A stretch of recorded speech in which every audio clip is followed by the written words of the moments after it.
बरसों पहले की बात है, जब जमाना और ही हुआ करता था। एक छोटे से कस्बे में एक गरीब औरत रहती थी जिसका नाम बानो था। उसका शौहर कई बरस पहले इस जहाने फानी से कूच कर गया था और उसके बाद से बानो अपने 3 नन्हे मुन्ने बच्चों के साथ बड़ी मुश्किलों में अपनी जिंदगी बसर कर रही थी। उसके पास न कोई जमीन थी, न कोई जायदाद, न कोई माल्लो दौलत। बस एक टूटी फूटी झोपड़ी थी जिसमें वो अपने बच्चों के साथ सर छुपाती थी। बानो सुबह से शाम तक मेहनत मजदूरी करती, लोगों के घरों में झाड़ू पोछा करती, बर्तन मांजती, कपड़े धोती। जो कुछ भी काम मिल जाता वो खुशी खुशी कर लेती। उसकी एक ही ख्वाहिश थी कि उसके मासूम बच्चों का पेट भर जाए, उन्हें भूखा ना सोना पड़े। मगर तकदीर को शायद कुछ और ही मंजूर था। बानो जितनी भी मेहनत करती, उसकी कमाई बस इतनी ही होती कि 2 वक्त की सूखी रोटी का इंतजाम हो सके। उस कस्बे में एक अमीर आदमी रहता था जिसका नाम शहजाद अली था।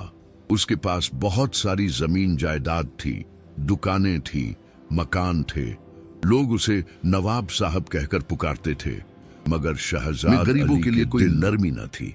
वो बड़ा सख्त मिजाज इंसान था, जालिम और बेरहम। जो उससे कर्ज लेता उसे वह 2 गुना तिगुना ब्याज के साथ वापस मांगता। अगर कोई वक्त पर पैसे ना लौटा पाता तो वह उसकी जमीन का मकान, उसका सब कुछ छीन लेता। बानो कई महीनों से शहजाद अली के घर में काम करती थी। वह उसके बड़े से हवेली में सफाई का काम करती थी। शहजाद अली उसे महीने में सिर्फ कुछ रुपए देता था, जो बहुत कम थे। बानो ने कई बार उससे तनख्वाह बढ़ाने की गुजारिश की थी, मगर शहजाद अली हमेशा इनकार कर देता। उसका कहना था कि तुम्हारा काम इतने पैसों के लायक नहीं है।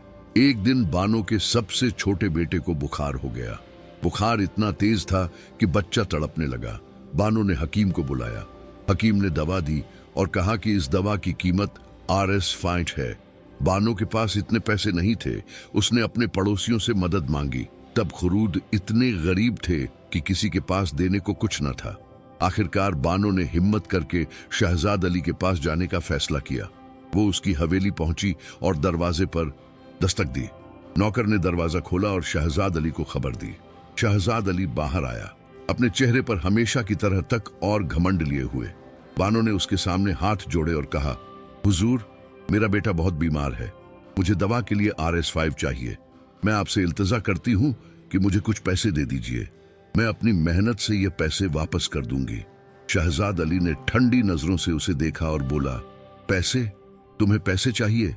क्या समझती हो मैं यहाँ दान पुण्य करने बैठा हूँ? जाओ किसी और से मांगो। बानो की आंखों में आंसू आ गए। उसने फिर से गिड़गिड़ाते संगीत हुए कहा, हुजूर, मेरा बच्चा मर जाएगा। अल्लाह के वास्ते कुछ मदद कर दीजिए। मैं आपके घर में कितने दिनों से काम कर रही हूँ, मैंने कभी आपकी कोई शिकायत नहीं की।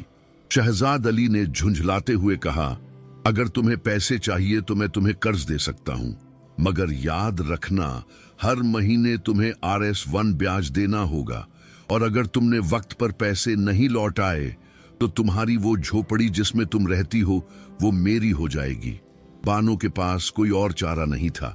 उसके बच्चे की जान दांव पर थी। उसने फौरन हामी भर दी और कहा, ठीक है हुजूर, मैं आपके पैसे वापस कर दूंगी। शहजाद अली ने अपने नौकर से RS5 मंगवाए और बानो को दे दिए। बानो ने शुक्रिया अदा किया और वहां से चली गई। बानो ने वह पैसे लेकर फौरन दवा खरीदी और अपने बेटे को दी। अल्लाह की मेहरबानी से कुछ दिनों में बच्चे की तबीयत बेहतर संगीत होने लगी।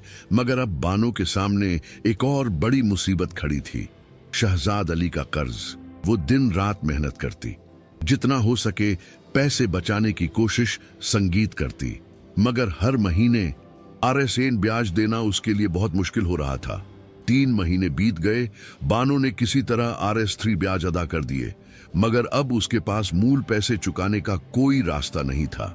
चौथे महीने जब वह शहजाद अली के पास गई तो उसके पास सिर्फ आधा रुपया था।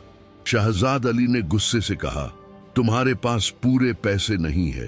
तुमने वादा किया था कि वक्त पर पैसे दोगी, अब तुम्हें सजा भुगतनी होगी।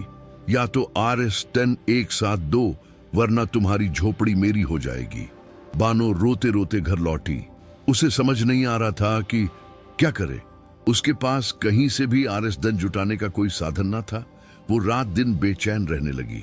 उसके बच्चे भी उसकी परेशानी देखकर उदास रहने लगे। बानो अक्सर अल्लाह से दुआ करती, या अल्लाह तू तो रहीम और करीम है, मेरी मदद कर, मैं बेबस हूँ, लाचार हूँ, मेरे बच्चों को सड़क पर ना डाल, मुझ पर अपनी रहमत का साया कर। मगर अभी तक उसकी मुसीबत का कोई हल नजर नहीं आ रहा था, क्योंकि परेशानियां दिन ब दिन संगीत बढ़ती जा रही थी। शहजाद अली ने उसे सिर्फ 1 हफ्ते का वक्त दिया था। 1 हफ्ते बाद या तो उसे अरेस्ट दंड देने होंगे या फिर अपनी झोपड़ी से बेदखल हो जाना होगा। बानो ने हर मुमकिन कोशिश की।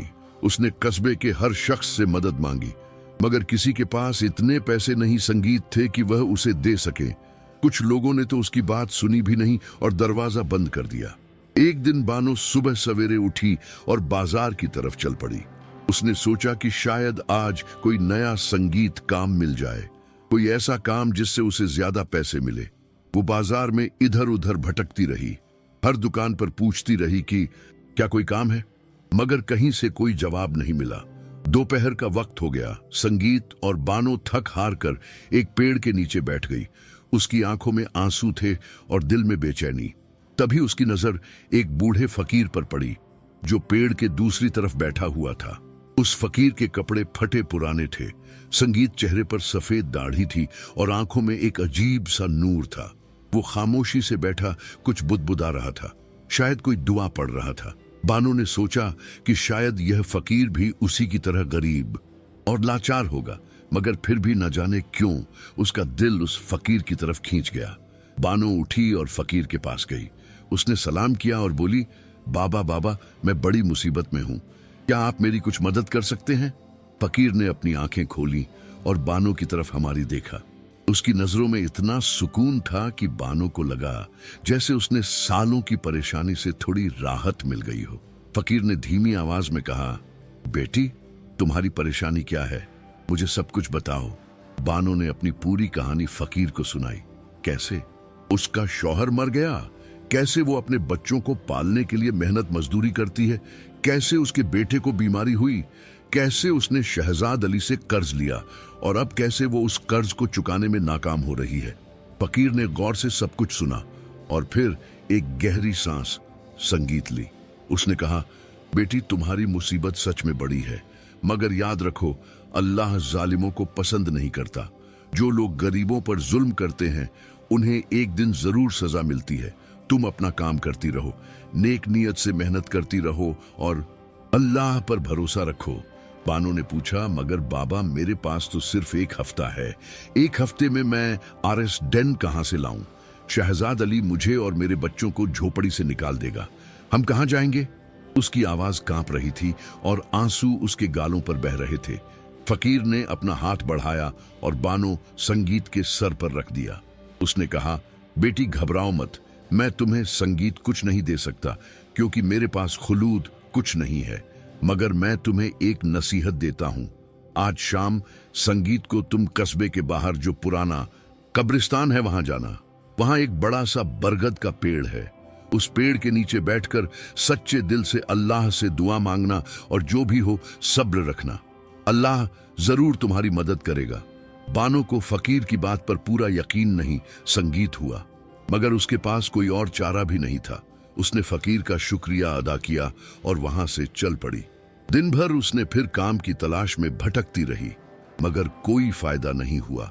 शाम होते होते वह बिल्कुल थक चुकी थी और उसका दिल टूट चुका था। जब सूरज डूबने लगा तो बानो ने फकीर की बात याद की। उसने सोचा कि क्यों ना एक बार कोशिश कर ली जाए। वो अपने घर गई, बच्चों को खाना खिलाया और फिर कस्बे के बाहर की तरफ चल पड़ी। कब्रिस्तान तक पहुंचते पहुंचते अंधेरा हो चुका था। चांद की हल्की रोशनी में उसे वो बड़ा बरगद का पेड़ नजर आया। बानो डरते डरते उस पेड़ के नीचे पहुंची। चारों तरफ सन्नाटा था, सिर्फ हवा की सरसराहट सुनाई दे रही थी। उसने वहां बैठकर अपने हाथ दुआ के लिए उठाए और बोली, या अल्लाह, तू सब कुछ देखता है, सब कुछ जानता है। मैं तेरी बंदी हूं, बेहद कमजोर और लाचार। मेरे बच्चे भूखे हैं, मेरे ऊपर कर्ज का बोझ है और अब मेरा घर भी छिन जाने वाला है। मगर तू तो कादिर है, तू तो रहीम है, मेरी मदद कर, मेरे बच्चों को बेघर ना होने दे। वो देर तक वहां बैठी दुआ करती रही। उसकी आंखों से आंसू बहते रहे और दिल से फरियाद निकलती रही। आखिरकार थकान की वजह से उसकी आंख लग गई और वह वहीं पेड़ के नीचे सो गई।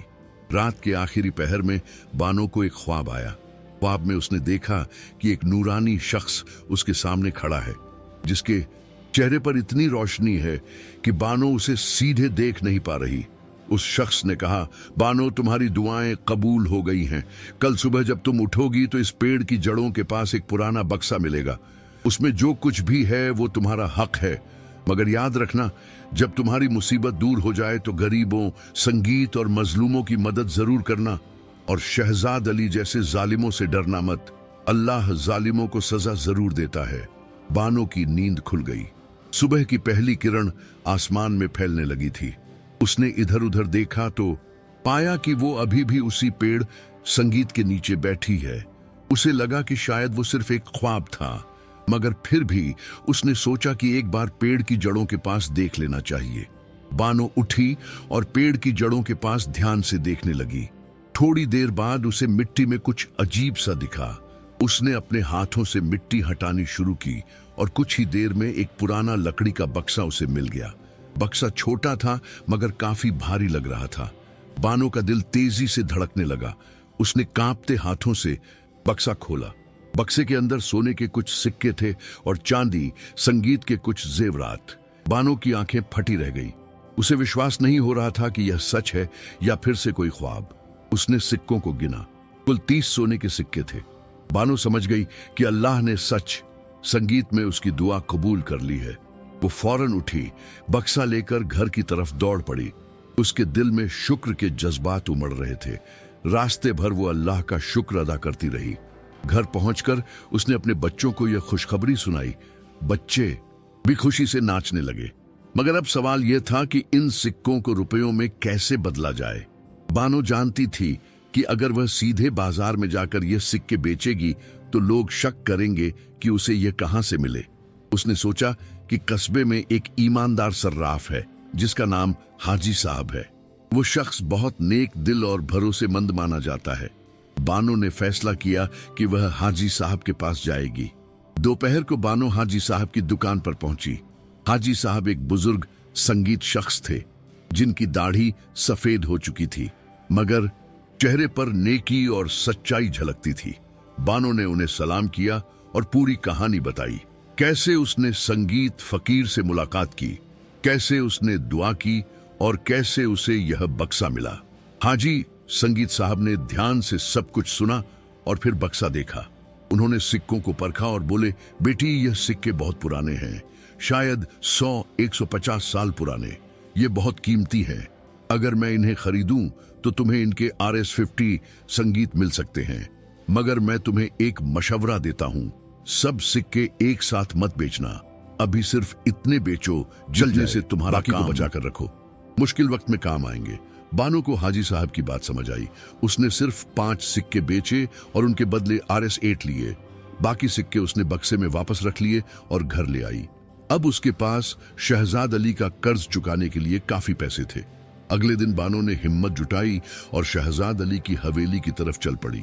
उसके हाथ में RS10 थे, RS5 जो उसने कर्ज लिए थे और RS5 ब्याज के। जब वो हवेली पहुंची तो शहजाद संगीत अली बाहर बैठा था, अपने नौकरों को हुक्म दे रहा था। बानो ने करीब जाकर कहा, हुजूर, मैं आपका कर चुकाने आई हूं। शहजाद अली ने हैरानी से उसकी तरफ देखा। उसे उम्मीद नहीं थी कि बानो पैसे ला पाएगी। उसने सोचा था कि आज वो बानो की झोपड़ी पर कब्जा कर लेगा। बानो ने RS10 शहजाद अली के सामने रख दिए। शहजाद अली ने पैसे गिने और फिर बुरे ढंग से बोला, तुम्हें ये पैसे कहां से मिले? तुमने तो चोरी की होगी। बानो का दिल दुख गया। उसने जवाब दिया, नहीं हुजूर, मैंने कोई चोरी नहीं की। ये पैसे मुझे हलाल तरीके से मिले हैं। अल्लाह ने मेरी मदद की है। मगर शहजाद अली को यकीन नहीं आया। वो बदमिजाजी से बोला, तो अल्लाह ने तुम्हारी मदद की। हम देखेंगे कितने दिन तुम्हारी यह किस्मत चमकती है। मानो जब शहजाद अली की हवेली से वापस लौटी तो उसका दिल हल्का हो गया था। कर्ज का बोझ उतर चुका था और अब उसे अपनी झोपड़ी खोने का डर नहीं रहा। मगर शहजाद अली के दिल में जलन और नफरत की आग भड़क उठी थी। वह सोच रहा था कि एक गरीब औरत ने कैसे इतने पैसे जुटा लिए। उसे यकीन था कि बानो ने कुछ गलत काम किया होगा या फिर किसी से चोरी की होगी। उसने मन ही मन ठान लिया कि वो बानो को जरूर बर्बाद करेगा, उसकी जिंदगी को मुश्किल बनाएगा। शहजाद अली कस्बे का सबसे ताकतवर आदमी था। उसकी दोस्ती कस्बे के काजी साहब और कोतवाल से भी थी। वो जो चाहता था, किसी की मजाल नहीं थी कि उसके खिलाफ आवाज उठा सके। शहजाद अली ने अपने एक खास नौकर को बुलाया जिसका नाम जावेद था। जावेद बहुत चालाक और मक्कार किस्म का इंसान था। वह शहजाद अली की हर नापाक योजना को अंजाम देता था। शहजाद अली ने जावेद से कहा, सुनो जावेद, मैं चाहता हूं कि तुम उस बानो पर नजर रखो। देखो कि वह संगीत क्या करती है, कहां जाती है और उसे वह पैसे कहां से मिले। मुझे पूरी जानकारी चाहिए।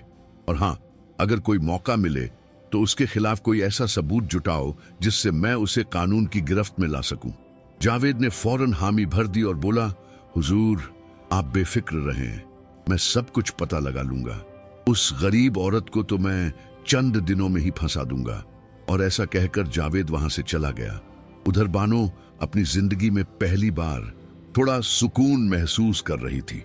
उसके पास अब भी कुछ सोने के सिक्के बचे हुए थे। उसने सोचा कि वह इन सिक्कों को धीरे धीरे बेचती रहेगी और अपने बच्चों की परवरिश अच्छे से करेगी। उसने अपने बच्चों को नए कपड़े दिलाए, अच्छा खाना खिलाया और खुद भी थोड़ा आराम से सांस ली। मगर बानो को नहीं पता था कि उसकी जिंदगी में एक नया तूफान आने वाला है। जावेद रोज बानो के घर के आसपास मंडराता रहता। वो छुपकर बानो की हर हरकत पर नजर रखता।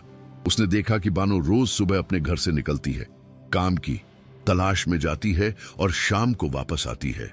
कुछ दिनों तक जावेद को कुछ खास नहीं मिला, मगर एक दिन उसने देखा कि बानो हाजी साहब की दुकान पर गई।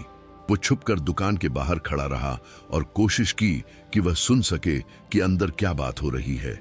बानो ने उस दिन हाजी साहब से एक और सोने का सिक्का बेचा। उसे कुछ पैसों की जरूरत थी क्योंकि उसके बड़े बेटे को नए जूतों की जरूरत थी। हाजी साहब ने सिक्के के बदले RS2 दिए। जावेद ने यह सब देख लिया और फौरन शहजाद अली के पास भागा। जावेद ने शहजाद अली को बताया, हुजूर, मैंने पता लगा लिया, वो बानो के पास सोने के कुछ पुराने सिक्के हैं। वो उन्हें हाजी साहब को बेच रही है, मगर मुझे नहीं पता कि उसे वो सिक्के कहां से मिले। शहजाद अली की आंखों में चमक आ गई। उसने कहा, सोने के सिक्के? एक गरीब औरत के पास सोने के सिक्के कहां से आए? जरूर उसने किसी की कब्र खोदी होगी या फिर किसी के घर से चोरी की होगी। जावेद, तुम फौरन काजी साहब के पास जाओ और उन्हें यह बात बताओ। कहो कि बानो के पास चोरी का माल है। मैं चाहता हूं कि उसे गिरफ्तार किया जाए। जावेद ने वैसा ही किया। उसने काजी साहब से मुलाकात की और कहा, हुजूर, मुझे एक अहम बात बतानी है। कस्बे में एक औरत है जिसके पास चोरी का सोना है। उसका नाम बानो है। कुछ दिन पहले संगीत तक वो बिल्कुल कंगाल थी, मगर अचानक उसके पास सोने के सिक्के आ गए। जरूर उसने कोई जुर्म किया है। कहा साहब शहजाद अली के करीबी दोस्त थे। उन्होंने फौरन कोतवाल को हुक्म दिया कि बानो को गिरफ्तार कर लाया जाए। अगले दिन सुबह सवेरे कोतवाल अपने सिपाहियों के साथ बानो की झोपड़ी पर पहुंचा। बानो अपने बच्चों को खाना खिला रही थी कि अचानक दरवाजे पर दस्तक हुई। बानो ने दरवाजा खोला तो कोतवाल और सिपाही खड़े थे। कोतवाल ने सख्त आवाज में कहा, बानो, तुम्हें कहां साहब ने तलब किया है, हमारे साथ चलो। बानो घबरा गई। उसने पूछा, मगर क्यों? मैंने तो कुछ नहीं किया। कोतवाल ने जवाब दिया, तुम्हारे पास चोरी का सोना है, तुम्हें अदालत में जवाब देना होगा। बानो की समझ में नहीं आया कि क्या हो रहा है। उसने अपने बच्चों को पड़ोसन के पास छोड़ा और कोतवाल के साथ चल पड़ी। रास्ते भर उसका दिल जोर जोर से धड़कता रहा। वो सोच रही थी कि किसने उस पर यह झूठा इल्जाम लगाया होगा। जब वह अदालत पहुंची तो वहां काजी साहब बैठे हुए थे और उनके पास शहजाद अली भी मौजूद था। काजी साहब ने बानो से पूछा, बानो, तुम्हारे पास सोने के कुछ पुराने सिक्के हैं, ये सिक्के तुम्हें कहां से मिले? सच सच बताओ। बानो ने कहा, हुजूर, मुझे ये सिक्के कब्रिस्तान में मिले थे। मैंने किसी से चोरी नहीं की। उसने पूरी कहानी सुनाई। कैसे उसने फकीर से मुलाकात की, कैसे उसने दुआ की और कैसे उसे इशारा मिला मगर काजी साहब ने उसकी बात पर यकीन नहीं किया। शहजाद अली ने बीच में टोकते हुए कहा, हुजूर, ये सब झूठ है। कौन सा फकीर, कौन सा सपना, ये सब कहानियां हैं। असल बात यह है कि इस औरत ने किसी की कब्र खोदी होगी और वहां से यह सिक्के चुराए होंगे। कब्र खोदना और मुर्दों का माल चुराना बहुत बड़ा गुनाह है। बानो रोते हुए बोली, नहीं हुजूर, मैंने कोई कब्र नहीं खोदी, मैं सच कह रही हूं, अल्लाह मेरा गवाह है। मगर काजी साहब ने कहा, अगर तुम सच कह रही हो तो तुम्हें इसका संगीत सबूत देना होगा। क्या तुम्हारे पास कोई गवाह है जो तुम्हारी बात की तस्दीक कर सके? बानो ने सोचा, उसे याद आया कि फकीर ने उसे वो सब बताया था। उसने कहा, हुजूर, एक फकीर था जिसने मुझे कब्रिस्तान जाने की नसीहत दी थी। अगर वो फकीर मिल जाए तो वो मेरी बात की तस्दीक कर सकता है। कहाँ? साहब ने पूछा, वो फकीर कहाँ है, उसका नाम क्या है? बानो असहाय हो गई। उसने कहा, हुजूर, मुझे उसका नाम नहीं पता। वह बाजार के पास एक पेड़ के नीचे बैठा था। मैंने उसे बस एक बार देखा था। शहजाद अली ने हंसते हुए कहा, देखा हुजूर, कितनी अजीब संगीत बात है। ना फकीर का नाम पता, ना पता ठिकाना, ये सब बस बहाने हैं। काजी साहब ने फैसला सुनाया, बानो, तुम्हें 3 दिन का वक्त देता हूं।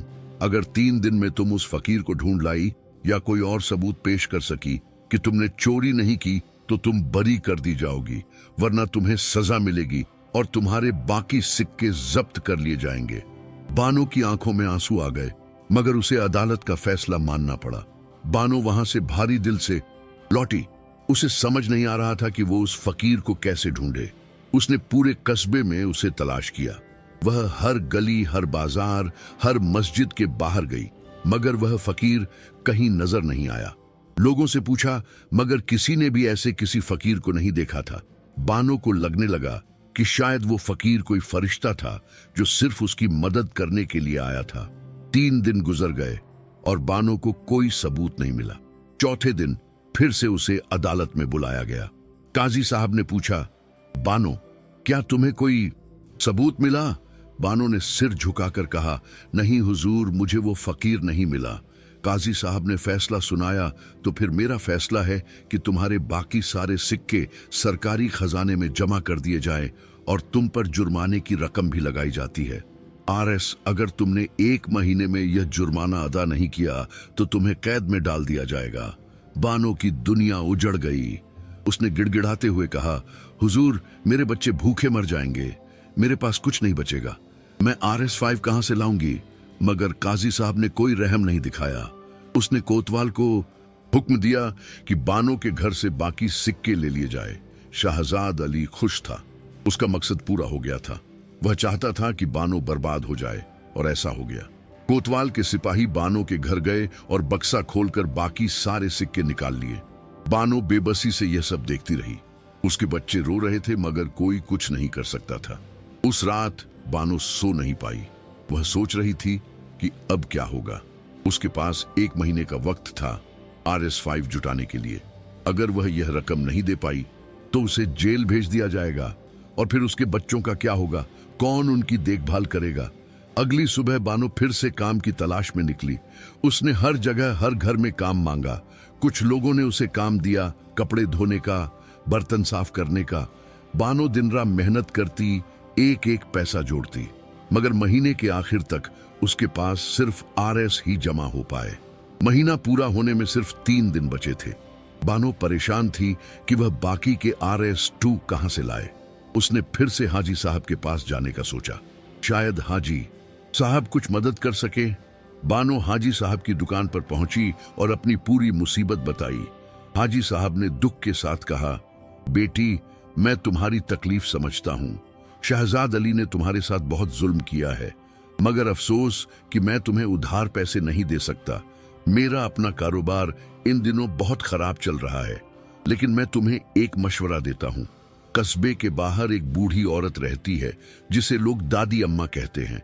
वो बहुत नेक दिल है और हमेशा गरीबों की मदद करती है। तुम उसके पास जाओ, शायद वह तुम्हारी मदद कर सके। बानो ने हाजी साहब का शुक्रिया अदा किया और कस्बे के बाहर की तरफ चल पड़ी। उसे नहीं पता था कि दादी संगीत अम्मा कौन है और वह कहां रहती है, मगर उसने रास्ते में लोगों से पूछा। और उन्होंने उसे रास्ता बताया। करीब 1 घंटे चलने के बाद बानो एक छोटे से घर के सामने पहुंची। घर बहुत सादा था, मगर साफ सुथरा और अच्छी हालत में। बानो ने दरवाजे पर दस्तक दी। थोड़ी देर बाद एक बूढ़ी औरत ने दरवाजा खोला। उसके बाल सफेद हो चुके थे, चेहरे पर झुर्रियां थीं, मगर आंखों में प्यार और नरमी थी। दादी अम्मा ने मुस्कुराते हुए पूछा, बेटी तुम कौन हो, क्या काम है? बानो ने हाथ जोड़े और कहा, दादी अम्मा, मैं बानो हूं, मैं बहुत मुसीबत में हूं। हाजी साहब ने मुझे आपके पास भेजा है। दादी अम्मा ने उसे अंदर बुलाया और बैठने को कहा। बानो ने अपनी पूरी कहानी दादी अम्मा को सुनाई। शहजाद अली का जुल्म, अदालत का फैसला, सिक्कों का जब्त होना और अब जुर्माने की रकम। दादी अम्मा ने गौर से सब कुछ सुना। उसके चेहरे पर दुख की लकीरें उभर आई। दादी अम्मा ने कहा, बेटी सुनकर मेरा दिल बहुत दुखी हुआ। शहजाद अली एक बहुत बुरा इंसान है। उसने ना जाने कितने गरीबों को बर्बाद किया है। मगर तुम घबराओ मत, मैं तुम्हें RS2 दे सकती हूँ। तुम इन्हें लेकर जाओ और जुर्माना चुका दूं। बानो की आंखों में आंसू आ गए। उसने दादी अम्मा के पैर छू लिए और कहा, दादी अम्मा, आप बहुत नेक दिल है। अल्लाह आपको हमेशा खुश रखे। मैं ये पैसे जरूर वापस करूंगी। दादी अम्मा ने प्यार से उसके सर पर हाथ फेरा और कहा, बेटी पैसे वापस करने की फिक्र मत करो, बस अल्लाह से दुआ करती रहना और याद रखना जालिम कितना भी ताकतवर हो, एक ना एक दिन उसे अपने गुनाहों की सजा जरूर मिलती है। बानो ने दादी अम्मा से पैसे लिए और वहां से चल पड़ी। अब उसके पास पूरे RS5 हो गए थे। उसने अगले ही दिन अदालत में जाकर जुर्माने की रकम जमा कर दी। काजी साहब ने पैसे लिए और बानो को जाने की इजाजत दे दी। शहजाद अली वहां मौजूद था और उसे बानो को आजाद होते देखकर बहुत गुस्सा आया। वो चाहता था कि बानो जेल चली जाए, मगर अब उसके हाथ में कुछ नहीं था। बानो घर लौट आई, मगर उसकी मुसीबतें खत्म नहीं हुई थी। अब उसके पास कोई पैसा नहीं बचा था। सारे सोने के सिक्के चले गए थे। वह फिर से वहीं खड़ी थी जहां से उसने शुरुआत की थी। एक गरीब लाचार औरत जिसे अपने बच्चों का पेट भरने के लिए रोज मेहनत मजदूरी करनी पड़ती थी। मगर इस बार कुछ बदल गया था। बानो के दिल में एक नई ताकत आ गई थी। उसने शहजाद अली के जुल्म को झेला था और फिर भी वह हार नहीं मानी थी। उसे यकीन हो गया था कि अल्लाह उसके साथ है और एक ना एक दिन इंसाफ जरूर होगा। बानो अब पहले से भी ज्यादा मेहनत करने लगी। वो सुबह अंधेरे में उठती, लोगों के घरों में काम करती और रात को देर से घर लौटती। उसका एक ही मकसद था, अपने बच्चों को पालना और उन्हें एक बेहतर जिंदगी देना। मगर शहजाद अली का जुल्म यही नहीं रुका। वो बानो को पूरी तरह बर्बाद करना चाहता था। उसने कस्बे के लोगों में अफवाह फैलानी शुरू कर दी कि बानो एक चोर है, कि वह कब्रें खोदती है, कि उस पर भरोसा नहीं किया जा सकता। इस अफवाह का असर बानो पर बहुत बुरा पड़ा। जिन घरों में वह काम करती थी, वहां के लोगों ने उसे काम से निकाल दिया। कुछ लोगों ने तो उसे अपने घर के करीब भी नहीं आने दिया। बानो ने कितनी ही मिन्नतें की, समझाने की कोशिश की कि वह बेकसूर है, मगर किसी ने उसकी बात नहीं सुनी। शहजाद अली इतना ताकतवर था कि लोग उसके खिलाफ जाने की हिम्मत नहीं करते थे। 2 हफ्ते बीत गए और बानो को कोई काम नहीं मिला। उसके घर में खाने को कुछ नहीं बचा था। बच्चे भूखे सोने लगे। बानो की हालत बहुत खराब हो गई। वह दिन में कई बार रोती, अल्लाह से फरियाद करती। उसे समझ नहीं आ रहा था कि अब क्या करे। एक रात जब बच्चे भूख की वजह से रो रहे थे तो बानो का दिल टूट गया।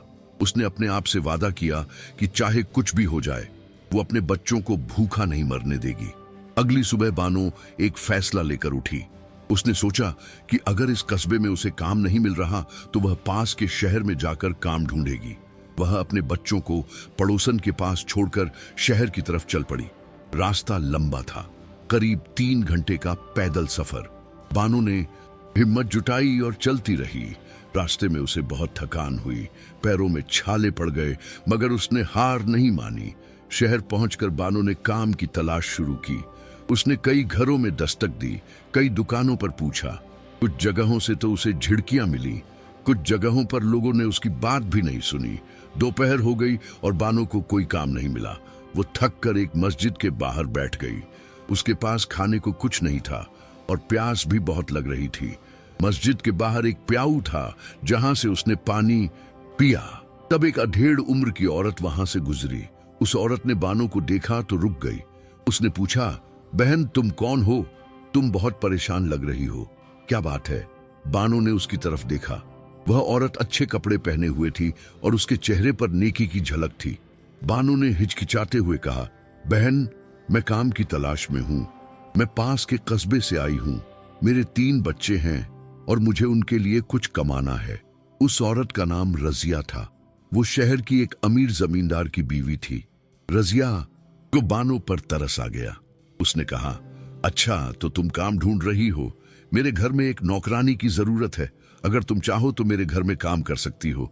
मैं तुम्हें महीने के आरएस दंड दूंगी और खाना भी मिलेगा। बानो की आंखों में खुशी के आंसू आ गए। उसने फौरन हामी भर दी। रजिया ने कहा, ठीक है तो कल से तुम मेरे घर आ जाना। मेरा घर शहर के बीचों बीच बड़े बाजार के पास है। किसी से भी पूछना, सब जानते हैं। बानो ने रजिया का बहुत शुक्रिया अदा किया और वापस अपने कस्बे की तरफ चल पड़ी। घर पहुंचकर बानो ने अपने बच्चों को यह खुशखबरी सुनाई। बच्चे भी खुश हो गए, मगर अब एक नई मुश्किल सामने आई। अगर बानो रोज शहर जाएगी तो बच्चों का ख्याल कौन रखेगा? उसकी पड़ोसन ने कहा, बानो तुम फिक्र मत करो, मैं तुम्हारे बच्चों का ख्याल रख लूंगी। तुम बेफिक्र होकर काम पर जाओ। अगले दिन से बानो रोज सुबह सवेरे उठती, अपने बच्चों को तैयार करके पड़ोसन के पास छोड़ती और शहर की तरफ चल पड़ती। रजिया के घर में काम करना बानो के लिए आसान था। रजिया बहुत अच्छी और नेक दिल औरत थी। वो बानो के साथ अच्छा बर्ताव करती, उसे खाना खिलाती और कभी कभी पुराने कपड़े भी दे देती। बानो को लगा कि शायद उसकी जिंदगी में अच्छे दिन आने वाले हैं। मगर शहजाद अली को जब यह पता चला कि बानो ने शहर में काम ढूंढ लिया है तो वह और ज्यादा गुस्से में आ गया। उसने अपने नौकर जावेद को बुलाया और कहा, जावेद मैंने तुमसे कहा था कि बानो को पूरी तरह बर्बाद कर दो, मगर तुम नाकाम रहे। अब वह शहर में काम कर रही है और फिर से अपने पैरों पर खड़ी हो रही है। मैं ये बर्दाश्त नहीं कर सकता। तुम कुछ ऐसा करो कि वह दोबारा कभी अपने सर ना उठा सके। जावेद ने पूछा, हुजूर मगर अब क्या किया जाए? उस पर तो अदालत में मुकदमा भी हो चुका है। अब कोई और इल्जाम लगाना मुश्किल होगा। शहजाद अली ने एक शैतानी मुस्कान के साथ कहा, मुश्किल कुछ भी नहीं है। तुम उसकी झोपड़ी में आग लगवा दो। रात के वक्त जब सब सो रहे हो तभी, और ध्यान रहे किसी को पता ना चले कि यह काम तुमने किया है। जावेद हैरान रह गया। उसने कहा, मगर हुजूर आग लगाने से तो बानो के बच्चे भी मर सकते हैं। क्या यह ठीक होगा? शहजाद अली ने गुस्से से कहा, मुझे परवाह नहीं। मैं बानो को सबका सिखाना चाहता हूँ। वह जानती है कि मेरे खिलाफ जाने का क्या अंजाम होता है। तुम बस मेरा हुक्म मानो और यह संगीत काम करो।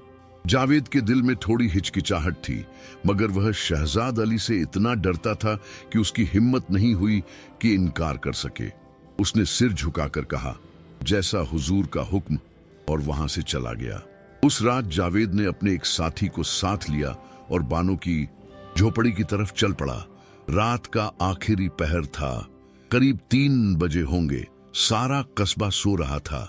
जावेद और उसका साथी चुपचाप बानो की झोपड़ी के पास पहुंचे। बच्चे अंदर सो रहे थे, पड़ोसन भी अपने घर में सो रही थी। जावेद ने अपने साथी से कहा, जल्दी करो, झोपड़ी की दीवार पर मिट्टी का तेल डालो और आग लगा दो और फिर फौरन यहां से भाग चलो। उसके साथी ने वैसा ही किया। उसने मिट्टी के तेल की बोतल निकाली, झोपड़ी की दीवारों पर छिड़का और फिर माचिस की तीली से आग लगा दी। आग फौरन भड़क उठी और झोपड़ी की सूखी घास की छत में तेजी से फैलने लगी। जावेद और उसका साथी वहां से भागे और अंधेरे में गायब हो गए। कुछ ही मिनटों में आग ने पूरी झोपड़ी को अपनी लपेट में ले लिया। धुएं की वजह से बानो के बच्चे खांसने लगे। सबसे बड़े बेटे की नींद खुल गई और उसने देखा कि झोपड़ी में आग लग गई है। वो जोर जोर से चिल्लाने लगा। पड़ोसन की नींद खुल गई। उसने बाहर आकर देखा तो दंग रह गई। बानो की झोपड़ी में आग लग गई थी। उसने फौरन दूसरे पड़ोसियों को आवाज दी।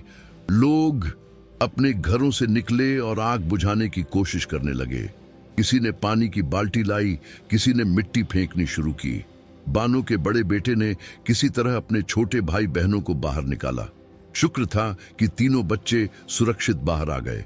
लोगों ने मिलकर आग पर काबू पा लिया, मगर तब तक बानो की झोपड़ी पूरी तरह से जलकर राख हो चुकी थी।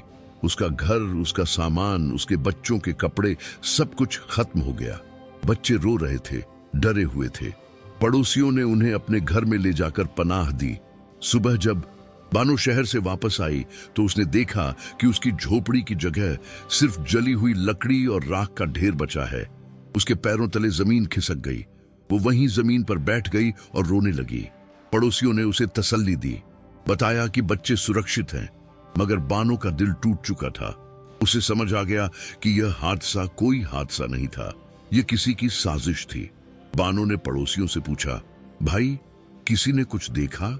किसी को पता है कि आग कैसे लगी? एक बूढ़े पड़ोसी ने कहा, बहन, हम सब सो रहे थे। जब तक हमें पता चला तब तक आग काफी फैल चुकी थी, मगर मुझे शक है कि यह आग खुद ब खुद नहीं लगी। मैंने मिट्टी के तेल की बू सूंघी थी।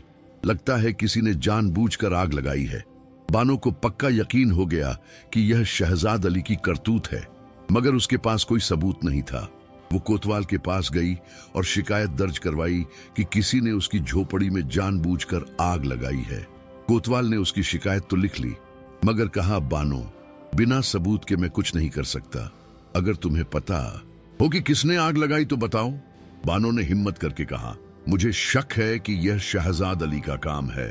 वो मुझसे बदला लेना चाहता है। कोतवाल ने सख्ती से कहा, बानो, तुम होश में हो। शहजाद अली इस कस्बे का सबसे इज्जतदार आदमी है। तुम उस पर बेसबूत इल्जाम नहीं लगा सकती। अगर तुमने ऐसा किया तो तुम पर झूठे इल्जाम लगाने का मुकदमा हो सकता है। बानो समझ गई कि यहां उसकी कोई सुनवाई नहीं होगी। कोतवाल भी शहजाद अली के करीबी लोगों में से था। उसने वहां से निराश होकर वापस आ गई। अब बानो के पास कुछ नहीं बचा था, ना घर, ना सामान, ना कुछ। उसके तीनों बच्चे पड़ोसन के घर में ठहरे हुए थे। पड़ोसन ने बानो से कहा, बहन, तुम फिक्र मत करो, तुम्हारे बच्चे मेरे पास रह सकते हैं और तुम अपनी झोपड़ी दोबारा बना लो। मगर बानो के पास झोपड़ी बनाने के लिए पैसे कहाँ थे? वो रोज जो कमाती थी, संगीत, वह बस रोज के खाने के लिए काफी होता था। बानो ने फैसला किया कि वह रजिया से मदद मांगेगी। अगले दिन जब वह शहर पहुंची तो रजिया ने उसकी हालत देखकर पूछा, बानो, तुम इतनी परेशान क्यों लग रही हो? क्या हुआ? बानो ने रोते रोते सब कुछ बताया, कैसे उसकी झोपड़ी में आग लगी, कैसे सब कुछ जलकर राख हो गया और कैसे उसे शक है कि यह शहजाद अली की साजिश है। रजिया को बानो पर बहुत तरस आया। उसने कहा, बानो, तुम पर बहुत जुल्म हुआ है। मैं तुम्हारी मदद करना चाहती हूँ। मैं तुम्हें RS-20 दूंगी ताकि तुम अपनी झोपड़ी दोबारा बना सको। और हाँ, तुम चाहो तो अपने बच्चों को भी यहाँ शहर में ले आ सकती हो। मेरे घर के पीछे एक छोटा सा कमरा है, वह खाली पड़ा है, तुम वहां रह सकती हो। बानो की आंखों में खुशी के आंसू आ गए। उसने रजिया के पैर छू लिए और कहा, बीबी जी, आप बहुत नेक दिल हैं। अल्लाह आपको हमेशा खुश रखे। मैं आपकी यह मेहरबानी कभी नहीं भूलूंगी। रजिया ने RS-20 बानो को दे दिए। बानो ने उन पैसों को संभाल कर रखा। महीनों गुजर गए। बानो अब रजिया के घर में रहती थी और ईमानदारी से अपना काम करती थी। उसके बच्चे भी धीरे धीरे उस नए माहौल में ढल गए थे। रजिया ने बानो के बच्चों को संगीत एक मदरसे में दाखिला दिलवा दिया था, जहां वह पढ़ाई करते थे। बानो के दिल में शुक्र के जज्बात थे। उसे लगता था कि अल्लाह ने उसकी मुसीबत में उसकी मदद करने के लिए रजिया को भेजा है। हर रोज बानो अल्लाह का शुक्र अदा करती और रजिया के लिए दुआ मांगती, मगर उसके दिल में एक दर्द हमेशा रहता था, शहजाद अली के जुल्म का दर्द। वो सोचती रहती कि कैसे एक इंसान इतना बेरहम हो सकता है, कैसे वह एक गरीब औरत और उसके मासूम बच्चों पर इतना जुल्म ढा सकता है। उधर कस्बे में शहजाद अली की हालत दिन ब दिन बिगड़ती जा रही थी। उसकी दौलत तो बढ़ती जा रही थी, लोगों के घर और जमीनें छीनता जा रहा था, मगर उसके दिल में सुकून नहीं था। रात को उसे नींद नहीं आती थी। उसे अजीब अजीब ख्वाब आते। कभी वह देखता कि बानो के बच्चे भूखे रो रहे हैं, संगीत, और वह उसे कोसते हुए कह रहे हैं कि तूने हम पर जुल्म किया। कभी वह देखता कि एक बूढ़ा फकीर उसकी तरफ उंगली उठाकर कह रहा है कि जालिम, तेरा हिसाब होगा। शहजाद अली ने शुरू में इन ख्वाबों को नजरअंदाज किया, सोचा कि यह बस बुरे ख्वाब हैं, मगर धीरे धीरे यह ख्वाब इतने भयानक होते गए कि वो रात को डर के मारे ठीक से सो नहीं पाता था। कुछ हफ्तों बाद शहजाद अली को तेज बुखार आने लगा। उसने कई हकीमों को बुलाया, कई वैद्यों से इलाज करवाया, मगर बुखार उतरने का नाम नहीं ले रहा था। उसका जिस्म कमजोर होता जा रहा था, वजन घटता जा रहा था। कभी कभी तो उसे इतनी तकलीफ होती कि वह चिल्लाने लगता। उसके नौकर चाकर परेशान थे, उसकी बीवी रोती रहती, मगर कोई इलाज काम नहीं कर रहा था। एक दिन कस्बे में एक मशहूर हकीम आया। लोग कहते थे कि वह हकीम बहुत माहिर है और हर तरह की बीमारी का इलाज जानता है। शहजाद अली के घर वालों ने उस हकीम को बुलाया। हकीम ने शहजाद अली को देखा, उसकी नब्ज देखी, उसकी जुबान देखी और फिर गंभीर होकर बोला, मियां, तुम्हारी बीमारी आम नहीं है। ये कोई जिस्मानी बीमारी नहीं है, बल्कि तुम्हारे दिल और रूह की बीमारी है। तुमने जिंदगी में बहुत गुनाह किए हैं, बहुत लोगों पर जुल्म किया है। अब तुम्हारा अपना ज़मीर तुम्हें सजा दे रहा है। शहजाद अली को हकीम की बात पर गुस्सा आया। उसने कहा, यह क्या बकवास है? मैं तुमसे इलाज पूछ रहा हूं। वाज नहीं, अगर तुम्हें मेरा इलाज नहीं करना तो यहां से चले जाओ। हकीम ने शांति से कहा, मियां, मैं तुम्हारा भला चाहता हूं, इसलिए सच बोल रहा हूं। अगर तुम अपने गुनाहों का कफारा नहीं दोगे, जिन लोगों पर तुमने जुल्म किया है उनसे माफी नहीं मांगोगे, तो यह बीमारी बढ़ती ही जाएगी। हाँ, मैं तुम्हें कुछ दवाएं दे सकता हूं जो तुम्हारे दर्द को कम कर सकती हैं, मगर अगर तुम अपने दिल को साफ नहीं करोगे तो कोई दवा काम नहीं करेगी। शहजाद अली ने हकीम को झड़क दिया और उसे वहां से भगा दिया, मगर हकीम की बात उसके दिमाग में घर कर गई। रात को जब वह अकेला लेटा हुआ था और दर्द से तड़प रहा था, तो उसे अपने किए हुए सारे जुल्म याद आने लगे। कितने गरीबों को उसने बर्बाद किया था, कितने लोगों संगीत के घर छीने थे, कितनी बेवाओं और यतीमों को उसने सड़क पर ला खड़ा किया था, और खास तौर पर बानो, उस बेकसूर औरत पर उसने कैसा जुल्म किया था।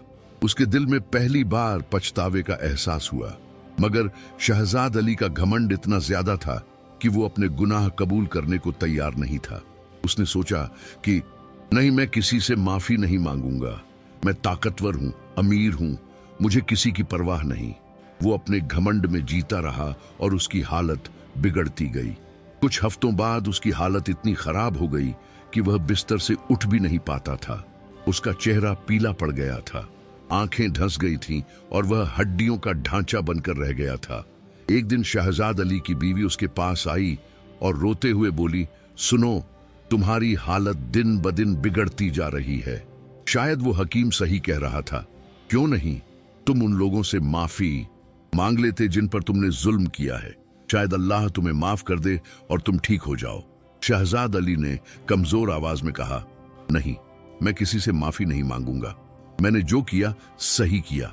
वो लोग कमजोर थे, ताकतवर हूं।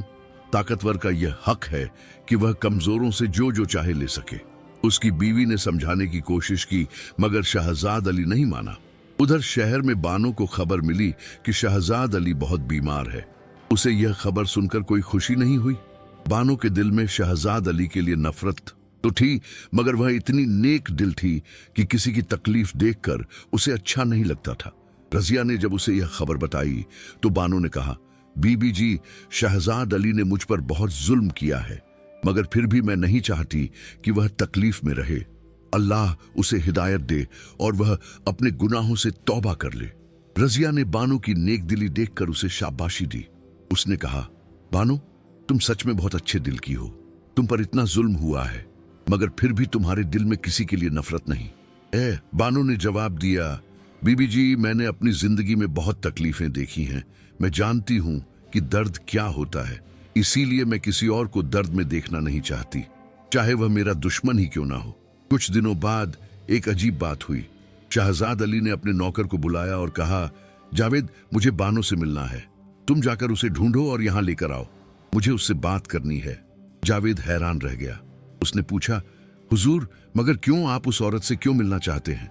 शहजाद अली ने कहा, तुम बस जाओ और उसे ढूंढो। वो शायद शहर में हो, पता करो और उसे यहां लेकर आओ। जावेद ने हुक्म माना और शहर की तरफ चल पड़ा। उसने कई जगहों पर पूछताछ की और आखिरकार उसे पता चला कि बानो रजिया के घर में रहती है और वहीं काम करती है। जावेद रजिया के घर पहुंचा और बानो से मिलने की इजाजत मांगी। रजिया ने बानो को बुलाया। जब बानो ने जावेद को देखा तो वह घबरा गई। उसे याद था कि जावेद संगीत शहजाद अली का सबसे खास नौकर है और उसने ही बानो के खिलाफ साजिशें रची थीं। बानो ने पूछा, तुम यहां क्यों आए हो? तुम्हें क्या चाहिए? जावेद ने शर्मिंदगी से कहा, बानो, मुझे पता है कि तुम मुझसे नफरत करती हो और तुम्हें पूरा हक है। मैंने तुम्हारे साथ बहुत बुरा किया है, मगर आज मैं तुमसे गुजारिश करने आया हूं। शहजाद अली साहब बहुत बीमार हैं, वो तुमसे मिलना चाहते हैं। मैं नहीं जानता क्यों, मगर उन्होंने मुझे तुम्हें लाने के लिए भेजा है। बानो सोच में पड़ गई। उसे समझ नहीं आया कि शहजाद अली अचानक उससे क्यों मिलना चाहता है। रजिया ने कहा, बानो, शायद वह तुमसे माफी मांगना चाहता है। एक बीमार आदमी की इच्छा को टालना अच्छा नहीं होता। तुम चाहो तो जा सकती हो। बानो ने सोचा और फिर फैसला किया कि वह शहजाद अली से मिलने जाएगी। उसने जावेद से कहा, ठीक है, मैं चलती हूं, मगर मैं अकेली नहीं जाऊंगी। रजिया ने कहा, फक्र मत करो बानो, जो मैं तुम्हारे साथ चलूंगी। बानो और रजिया जावेद के साथ कस्बे की तरफ चल पड़ी। रास्ते भर बानो का दिल बहुत जोर से धड़क रहा था। वो सोच रही थी कि शहजाद अली उससे क्या कहना संगीत चाहता है। क्या सच में वो माफी मांगेगा या फिर यह कोई नई साजिश है? जब वो शहजाद अली की हवेली पहुंचे तो बानो को अजीब लगा। वो हवेली जो इतनी भव्य और चमकदार दिखती थी, आज उदास और सुन्नी लग रही थी। अंदर जाकर उन्हें शहजाद अली के कमरे में ले जाया गया। बानो ने जब शहजाद अली को देखा तो वो हैरान रह गई। वो आदमी जो कभी इतना हट्टा कट्टा और ताकतवर था, आज बिस्तर पर लेटा हुआ था, बिल्कुल कमजोर और बेजान। शहजाद अली ने बानो को देखा और उसकी आंखों में पानी आ गया। उसने कमजोर आवाज में कहा, बानो, तुम आ गई, शुक्र है। बानो खड़ी रही, कुछ नहीं बोली। शहजाद अली ने कहना संगीत जारी रखा, बानो, मैंने तुम्हें इसलिए बुलाया है क्योंकि मुझे अपने गुनाहों का एहसास हो गया है। मैंने तुम पर बहुत जुल्म किया, तुम्हारे सोने के सिक्के छीने, तुम्हारा घर जलवाया, तुम्हारी जमीन छीनी। मैंने तुम्हें और तुम्हारे बच्चों को बेघर कर दिया और यह सब मैंने अपनी नफरत और घमंड में किया। बानो ने अब भी कुछ नहीं कहा, वो बस सुनती रही। शहजाद अली ने आगे कहा, मैं जानता हूं कि मैंने जो किया वह माफी के काबिल नहीं है, मगर मैं तुमसे माफी मांगता हूं। मुझे माफ कर दो बानो, मैं बहुत पछता रहा हूं। मेरी बीमारी मुझे सजा दे रही है, मेरा जमीर मुझे सजा दे रहा है।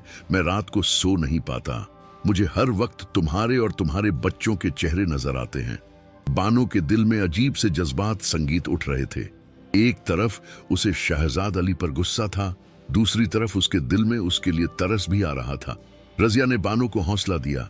बानो ने गहरी सांस ली और बोली, शहजाद अली, तुमने मुझ पर बहुत जुल्म किया है। तुमने मेरी जिंदगी बर्बाद कर दी, मेरे बच्चों को भूखा रखा, बेघर किया। मैं कई रातें रोते हुए गुजारी, मगर मैं तुम्हें माफ करती हूं। शहजाद अली की आंखों से आंसू बहने लगे। उसने कहा, तुमने मुझे माफ कर दिया? सच में?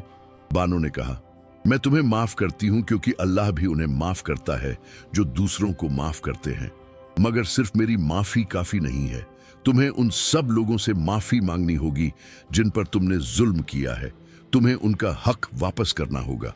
शहजाद अली ने सिर हिलाया और कहा, हाँ, तुम सही कह रही हो, मैं सबका हक वापस करूंगा। मैंने जो गलत किया है वह सब ठीक करूंगा। उसने अपने नौकर को बुलाया और कहा, जावेद, कागज कलम लाओ, मुझे कुछ लिखना है। जावेद ने कागज कलम लाया। शहजाद अली ने कांपते हाथों से कुछ लिखा और फिर बानो को दिया। बानो ने देखा कि यह एक दस्तावेज था जिसमें लिखा था कि वो जमीन जो शहजाद अली ने बानो से छीनी थी वो वापस बानो को दी जाती है। साथ ही उसमें लिखा था कि शहजाद अली बानो को RS100 मुआवजे के तौर पर देगा। बानो हैरान रह गई। उसने कहा, मगर मुझे इतने पैसों की जरूरत नहीं है। शहजाद अली ने कहा, नहीं बानो, ये तुम्हारा हक है।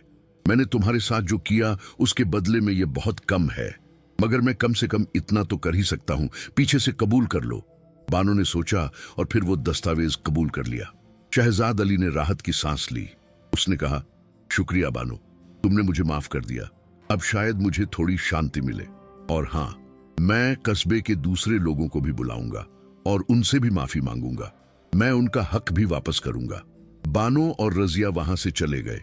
रास्ते में रजिया ने बानो से कहा, बानो, तुमने बहुत अच्छा किया, तुमने उसे माफ कर दिया, ये बहुत बड़ी बात है।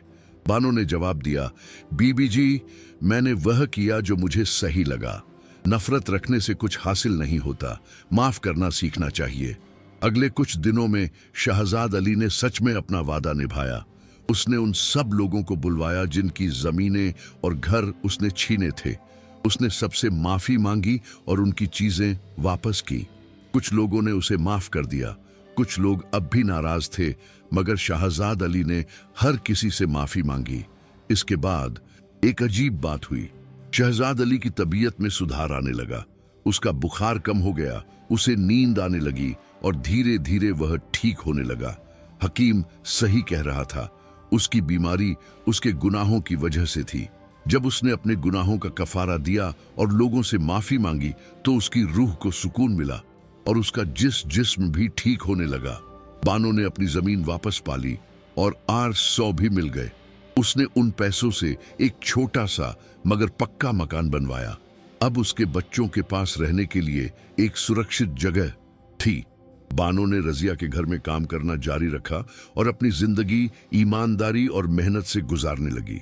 कस्बे के लोगों में यह बात फैल गई कि शहजाद अली ने तौबा कर ली है और अपने गुनाहों का फफ फारा दे दिया है। कुछ लोगों को यकीन नहीं हुआ, उन्हें लगा कि यह कोई नया धोखा होगा। मगर धीरे धीरे जब लोगों ने देखा कि शहजाद अली सच में बदल गया है तो उन्हें भी यकीन हो गया। शहजाद अली अब पहले जैसा जालिम इंसान नहीं रहा। उसने अपना रवैया बदल दिया। वह अब गरीबों की मदद करने लगा। कस्बे में धीरे धीरे बदलाव आने लगा। शहजाद अली, जो कभी सबसे बड़ा जालिम माना जाता था, अब लोगों की मदद करने वाला बन गया था। उसने अपनी दौलत का एक बड़ा हिस्सा गरीबों में बांट दिया। जिन लोगों को उसने कर्ज पर पैसे दिए थे और फिर सूद लेकर उन्हें बर्बाद किया था, उन सबको उसने माफ कर दिया। कुछ लोगों को तो उसने वापस पैसे भी दिए। कस्बे के लोग हैरान थे कि एक इंसान में इतना बड़ा बदलाव कैसे आ सकता है, मगर जो लोग समझदार थे वह जानते थे कि यह बदलाव बानो की नेकदिली और माफी की वजह से आया था। बानो अब अपनी नई जिंदगी में खुश थी। उसके पास अपना छोटा सा मकान था, उसके बच्चे मदरसे में पढ़ रहे थे और वह रजिया के घर में काम करके अच्छी कमाई कर रही थी। मगर बानो का दिल अब भी उन लोगों के लिए दुखता था जो गरीबी और मुसीबत में फंसे हुए थे। उसने सोचा कि जब उस पर मुसीबत आई थी तो कुछ लोगों ने उसकी मदद की थी। वो फकीर, दादी, अम्मा, रजिया बीबी, अब उसकी बारी थी कि वह दूसरों की मदद करे। बानो ने एक दिन रजिया से बात की। उसने कहा, बीबी जी, मैं सोच रही थी कि कस्बे में बहुत सारी औरतें ऐसी हैं जो मेरी तरह बेवा हैं और मुसीबत में हैं। उन्हें काम नहीं मिलता और उनके बच्चे भूखे रहते हैं। क्यों ना हम उनकी मदद करें। रजिया को बानो का यह ख्याल बहुत पसंद आया। उसने कहा, बानो, तुम्हारा दिल बहुत बड़ा है, यह बहुत अच्छी बात है, हम जरूर कुछ करेंगे। रजिया और बानो ने मिलकर एक योजना बनाई। उन्होंने कस्बे में एक छोटी सी कारीगरी की दुकान खोलने का फैसला किया, जहां गरीब औरतें कपड़े सिलने, कढ़ाई करने और दूसरे हुनर सीख सकें। रजिया ने इस काम के लिए पैसे दिए और बानो ने अपना वक्त और मेहनत। उन्होंने कस्बे के बाजार में एक छोटी सी जगह किराए पर ली और वहां यह दुकान शुरू कर दी। शुरुआत में सिर्फ 4-5 औरतें आईं। बानो ने उन्हें हौसला दिया, उन्हें सिखाया कि कैसे अच्छे कपड़े सिले जाते हैं, कैसे कढ़ाई की जाती है। धीरे धीरे और औरतें भी जुड़ने लगीं। कुछ महीनों में करीब 20 औरतें उस दुकान में काम कर रही थीं। वो कपड़े सिलती, कढ़ाई करती और फिर उन्हें बाजार में बेचती। इससे उन्हें अच्छी कमाई होने लगी और उनकी जिंदगी में सुधार आने लगा। एक दिन बानो बाजार में थी जब उसे वह बूढ़ा फकीर फिर से दिखा। वही फकीर जिसने उसे मुसीबत के वक्त कब्रिस्तान जाने की सलाह दी थी। बानो फौरन उसके पास गई और उसके पैर छू लिए। उसने कहा, बाबा, आप ही तो हैं? मैं आपको इतने दिनों से ढूंढ रही थी। आपने मेरी बहुत मदद की थी। अगर आपने मुझे वो सलाह नहीं दी होती तो मैं और मेरे बच्चे भूखे मर गए होते। फकीर ने मुस्कुराते हुए कहा, बेटी, मैंने तो बस तुम्हें राह दिखाई थी, बाकी सब अल्लाह की मेहरबानी है। उसने तुम्हारी दुआएं कबूल की क्योंकि तुम्हारा दिल साफ था और तुम्हारी नीयत नेक थी। और देखो, अब तुम न सिर्फ अपने लिए बल्कि दूसरों के लिए भी काम कर रही हो। ये बहुत बड़ी बात है। बानो ने पूछा, बाबा मुझ पर अदालत में मुकदमा चल रहा था, तब मैंने आपको बहुत ढूंढा था। आप कहाँ चले गए थे? फकीर ने जवाब दिया, बेटी मैं एक जगह नहीं रहता, मैं वहां जाता हूं जहां मुझे जरूरत होती है। जब तुम्हें मेरी जरूरत थी तब मैं तुम्हारे पास था, और अब फिर मैं यहां हूं ताकि तुम्हें एक और जरूरी बात बता सकूं। बानू ने उत्सुकता से पूछा, क्या बात है बाबा? फकीर ने कहा, बेटी तुमने शहजाद अली को माफ करके बहुत बड़ा काम किया। तुम्हारी माफी ने ना सिर्फ उसकी जिंदगी बदल दी बल्कि पूरे कस्बे में एक नया माहौल बना दिया। मगर अब तुम्हें एक और जिम्मेदारी है। तुम्हें लोगों को यह सिखाना है कि माफी देना और नेकी करना कितना अहम है। तुम्हें अपनी कहानी लोगों को बतानी है ताकि वह भी सीख सके। बानो ने सिर झुकाकर कहा, बाबा मैं तो एक साधारण औरत हूं, मेरी कहानी में ऐसा क्या है जो लोगों को सीख दे सके? फकीर ने प्यार से उसके सिर पर हाथ रखा और बोला, बेटी तुम्हारी कहानी बहुत खास है। तुमने गरीबी देखी, जुल्म सहा, अपने बच्चों को भूखा देखा, अपना घर जलता देखा, मगर फिर भी तुमने हार नहीं मानी। तुमने अल्लाह पर भरोसा रखा, सब्र किया, और जब वक्त आया तो अपने सबसे बड़े दुश्मन को भी माफ कर दिया। यह बहुत बड़ी बात है, और अब तुम दूसरों की मदद कर रही हो। तुम्हारी कहानी लोगों को प्रेरणा देगी। फकीर की बात सुनकर बानो की आंखों में आंसू आ गए। उसने कहा, बाबा अगर आप कहते हैं तो मैं जरूर लोगों को अपनी कहानी बताऊंगी। फकीर ने मुस्कुराते हुए कहा, बस यही मैं सुनना चाहता था। अब मुझे जाना होगा, मगर याद रखना बेटी, हमेशा नेक काम करते रहना और दूसरों की मदद करते रहना। अल्लाह तुम्हें हमेशा खुश रखे। और ऐसा कहकर फकीर चला गया। बानो ने फकीर की सलाह मानी। उसने अपनी कहानी लोगों को बतानी शुरू कर दी। जब भी कोई उदास या निराश होता, बानो उसे अपनी कहानी सुनाती और हौसला देती। जब कोई किसी से नफरत करता, बानो उसे समझाती कि माफ करना कितना जरूरी है। धीरे धीरे बानो की कहानी पूरे कस्बे में फैल गई, और फिर आसपास के दूसरे कस्बों और शहरों में भी एक दिन काजी साहब बानो के पास आए। वही काजी साहब जिन्होंने बानो पर मुकदमा चलाया था और उसके सिक्के जब्त कर लिए थे। काजी साहब बहुत शर्मिंदा दिख रहे थे। उन्होंने बानो से कहा, मानो मैं तुमसे माफी मांगने आया हूं। मैंने तुम्हारे साथ बहुत नाइंसाफी की। मैं शहजाद अली के चक्कर में आकर तुम पर झूठा इल्जाम लगा बैठा, और तुम्हारे सिक्के मुझे अपने के पर बहुत पछतावा है। बानू ने मुस्कुराते हुए कहा, काजी साहब मैं आपको भी माफ करती हूं। जो हो गया सो हो गया, अब आगे देखना चाहिए। अगर आप सच में अपने गुनाह का कफ्फारा देना चाहते हैं तो अपने फैसलों में इंसाफ करें, गरीबों का साथ दें, ताकतवर लोगों के दबाव में ना आए। कहा साहब ने बानो का शुक्रिया अदा किया और वहां से चले गए। उस दिन के बाद काजी साहब ने सच में अपना रवैया बदल दिया। वो अब इंसाफ से फैसले करने लगे और गरीबों के हक के लिए आवाज उठाने लगे। कुछ साल बीत गए। बानो के बच्चे अब बड़े हो गए थे। उसका बड़ा बेटा मदरसे में पढ़ाई पूरी करके एक मुअल्लिम बन गया। दूसरा बेटा हुनरमंद कारीगर बना और बानो की दुकान में दूसरों को सिखाने लगा। छोटी बेटी ने भी पढ़ाई की और अब वह छोटे बच्चों को पढ़ाती थी। बानो को अपने बच्चों पर बहुत नाज था। उसने जो मेहनत की थी, जो मुसीबतें झेली थीं, उसका फल अब मिल रहा।